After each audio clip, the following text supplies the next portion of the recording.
होत आहेत. प्रसारित करीत आहोत ठळक मराठी बातम्या. आकाशवाणी नागपूर. हेमांगी कुलकर्णी आपल्याला ठळक बातम्या देत आहे. पंतप्रधान सुरक्षित मातृत्व अभियानाला आज 10 वर्ष पूर्ण होत आहे. गर्भवतींना मोफत आणि उत्तम गुणवत्तेच्या प्रसूतीपूर्व विविध 9 सेवा उपलब्ध करून देणं हा या अभियानाचा उद्देश आहे. या पार्श्वभूमीवर आरोग्य आणि कुटुंब कल्याण मंत्रालयाच्या वतीनं आजपासून देशभरात विशेष कार्यक्रमांचं आयोजन करण्यात येणार आहे. या निमित्तानं 75 रुपयांचं एक स्मारक नाणं तसंच टपाल तिकीटही जारी करण्यात येणार आहे.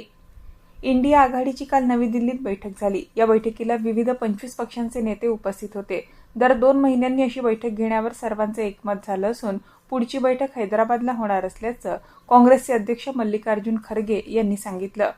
राष्ट्रपती द्रौपदी मुर्मू यांच्या हस्ते काल शौर्य पुरस्कार प्रदान करण्यात आले.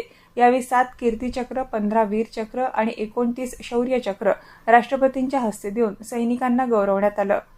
एल निनोच्या पार्श्वभूमीवर भंडारा जिल्ह्यातील शेतकरी पीक पद्धतीत बदल करत असून कमी पाण्यावर अधिक उत्पादन देणाऱ्या DSR आणि SRT पद्धतीचा अवलंब करत आहे. मान्सून उशिरा येण्याची आणि पावसात अनियमितता राहण्याची शक्यता लक्षात घेऊन कृषी विभागही शेतकऱ्यांच्या बांधावर जाऊन मार्गदर्शन आणि प्रात्यक्षिक देत आहे. बदलत्या हवामानाशी जुळवून घेत धान उत्पादन टिकवून ठेवण्यावर भर दिला जातोय.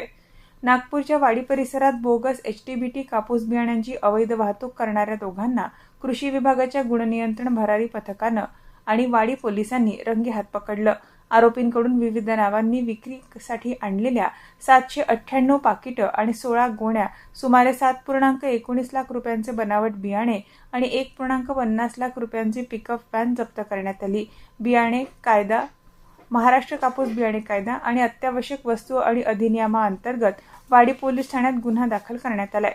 न्यू चंदीगड इथं झालेल्या एकमेव कसोटी सामन्यात भारतानं अफगाणिस्तानला 1 डाव आणि 300 धावांनी पराभूत केलं.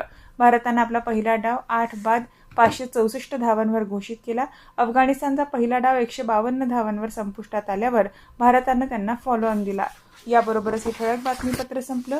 या पुढील ठळक बातमीपत्र 11:57 ऐकता येईल. नमस्कार.